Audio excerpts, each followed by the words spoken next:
Hey everybody, this is Mike coming at you with just one more top list for the year. Some people weren't too happy that my top of 2021 list was every game that I've covered, not just ones that were released in 2021. Now, I don't want to redo that list, but I didn't talk about solo gaming specifically, and with coronavirus, this was clearly a year that a lot of people got into solo. So I'm going to talk about all 40 games that released in 2021 or got their English edition in 2021 or had a solo mode added in 2021, an official one, and rank them. And this is going to be very fast and furious, so here we go.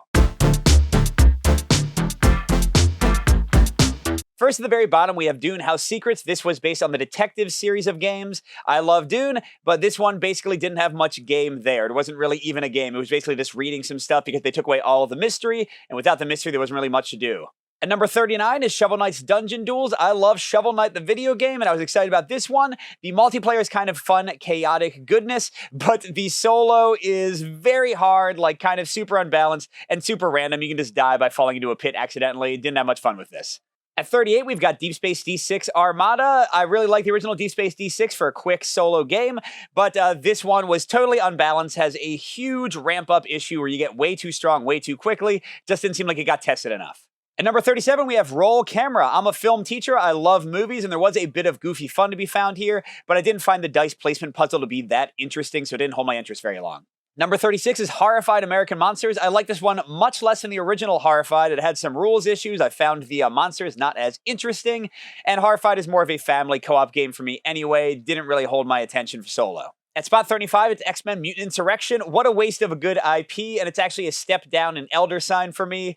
There's a little bit of interest with the dice placement. They did a pretty good job with the comic book setting, but yeah, there's just not enough good game here, and again, it has ramp-up issues. At number 34, we have Rolling Realms, a roll and write, and roll and writes are generally one of my least favorite genres of games. I also don't tend to like really quick, light games like this one, but it's entirely fine. I don't have any major complaints, and the little golf thing they had worked pretty well.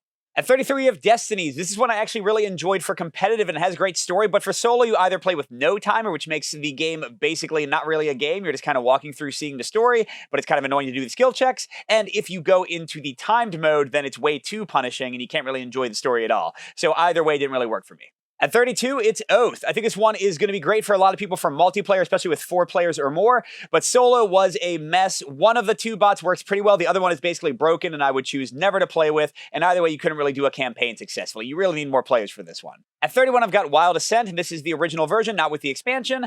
I thought the tactical combat was pretty fun. I like how the monster AI worked, but the rules were really unclear, and everything having to do with like the camp phase and how you upgrade and stuff was a total hodgepodge and a mess, so I found this one a little bit inconsistent. Number 30 is Meadow. This is a beautiful game and a pretty enjoyable one for a light competitive Euro, but the solo Automa basically did nothing. Like, it didn't really compete with you. It's pretty much just beat your own score and them randomly taking cards away, which is not the kind of solo experience I enjoy for Euros. Getting to the 20s, 29 is Excavation Earth. This is another Euro with a solo mode. I like this one quite a bit more, but the solo was broken in the command action. Now, the cool thing is the designers have fixed that in the expansion, so if I played it again, I'm sure I would enjoy it more, but with the rules as written, this one was a bit of a failure just in that one aspect of the solo. At 28, I've got Between Two Castles of Mad King Ludwig with the new Secrets and Soirees expansion. This one worked pretty well. It had 2 different Automa, and I enjoyed both of them, but it's just a tile-laying Euro, which is totally not my bag, but still a pretty good design overall. At 27 is Crime Zoom, which just got US distribution this year. I really enjoy mystery games, but this one didn't really have much gameplay. That being said, it's still fun to discover things and answer the questions at the end and solve the mystery. At 26, it's The Ghost Betwixt. This is a dungeon crawler with a unique theme. I enjoyed this one, but it doesn't have a ton of replay once you've gone through the entire campaign. Yes, the dungeons are randomized, but you've already seen the story. And also, it was a little bit longer than I would like and a little bit harder to get to the table than I would have liked for me personally. So still a good game, but not one that I loved playing after I finished the campaign. At 25, I've got The Phantom, the card game. This is an adventure card game based on the Phantom comic book. I like this one for my first few plays, but kind of like the last game, once you've played through everything, it gets a little bit repetitive, and they kind of want you to grind to unlock more cards. I still think it's pretty fun, and the card play is interesting, and the way the story builds is great, but not one of my favorite adventure card games. At 24, we've got a tiny micro game, Doom Machine. This is a dice placement game. It's way lighter than what I usually like, but it was actually pretty fun and had a little bit of variety in like the cards you would get to defeat these enemies, and I like the dice placement, so it was pretty cool. And next is Meisho, a really quick game of laying down cards in a row and sort of pushing your luck a bit. I enjoy a later game for solo that does a similar thing, but this one was pretty fun and had some nice variety in the little modules you could add in. 22 is Solomon Kane. This is an IP I love, but this game was so sprawling and long and had so many miniatures that you didn't really need for a lot of the scenarios that it was a little bit frustrating to get to the table. I still really enjoyed playing through some of it, but with the limited replay of the scenarios and just what a beast it is to play, it's down low here. And finally, last one before we get into the top 20 is Adventure Tactics. I love the leveling here. It's such a great system. The combat playing of cards is okay. The boss AI is pretty dumb and I didn't really enjoy. And the branching campaign had a lot of issues with it. So I still really like parts of this game, but it's a little bit of a flawed one for me. And at number 20, we've got a bit of a weird one, the Night Cage, but I enjoy the kind of theme of this one. I enjoy the excitement of trying to find your way through the labyrinth and trying to strategically keep your people together.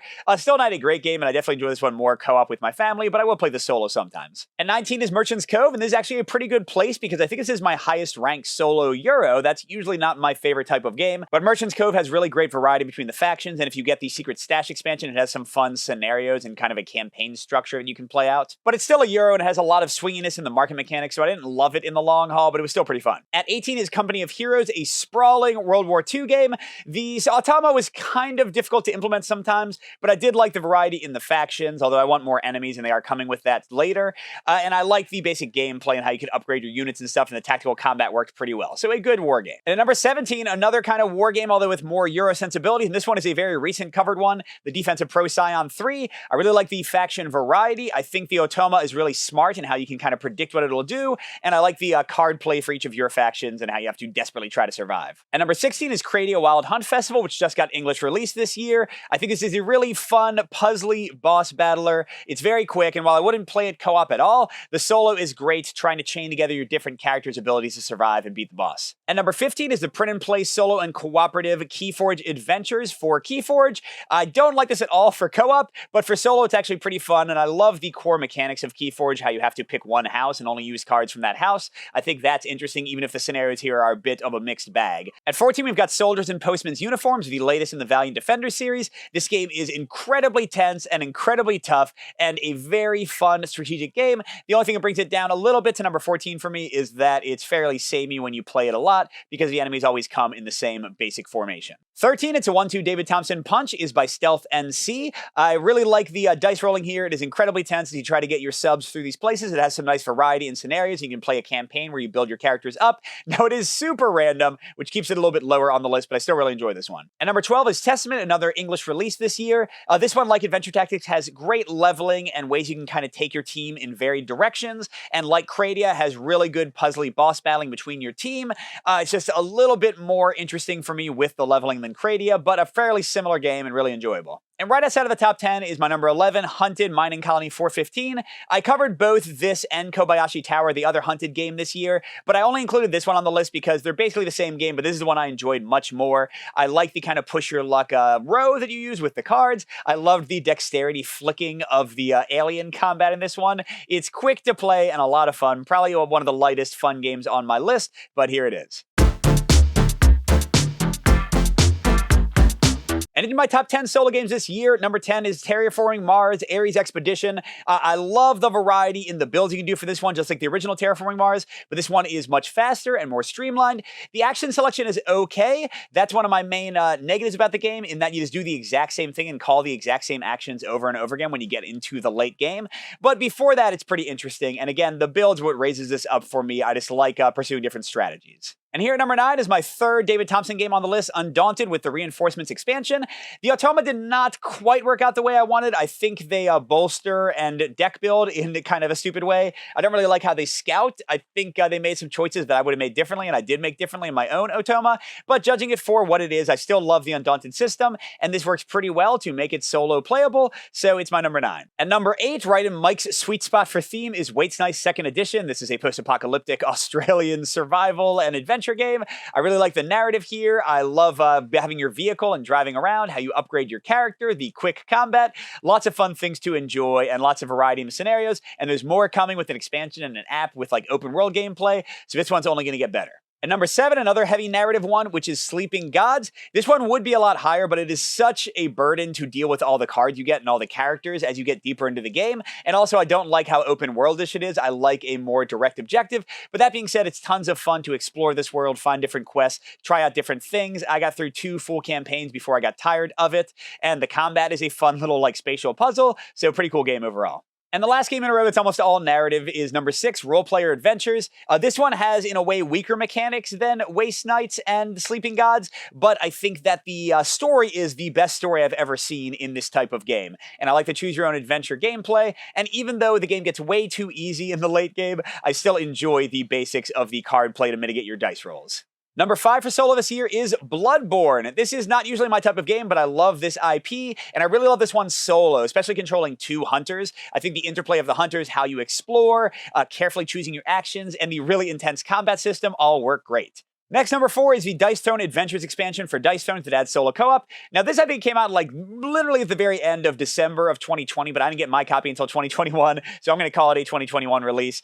And yeah, Dice Throne is a pretty random game sometimes, but I really like the adventure system. I do recommend changing out your hero after every 2 games so you don't get bored with them, but I like the variety of the heroes. I think the way they did the automa or the AI, like how the AI uses their roles, is super simple. I think the boss fights are epic. So yeah, this is a really fun one, and much less story, basically no story compared to the other adventure games I talked about recently, but the gameplay has a lot of goodness. At number 3, I've got Imperium Classics and Legends, the deck builders. This is one that I would never play with 3 and 4 players, and even 1v1 is just okay for me, but I really enjoy solo, love the variety of the factions you can play and the factions you can oppose. Now, it is a little bit of a beast to calculate your final score and to set up and tear down. That's all a little bit annoying, but I can't get over the deck building and engine building goodness that is here in such varied forms. So this is my number 3. And my number 2 is Final Girl. This is a solo-only game. I love the horror theme. I love the modularity of mixing and matching killers and final girls and stages. The emergent narrative is great. The tension of playing the cards and rolling the dice. It can be random, but even when I lose, I feel like I told a great story. So Final Girl, my number 2. And finally, my number 1 solo game, my number 1 game of 2021 in general, my number 1 game of the last several years is Bullet from Level 99 Games.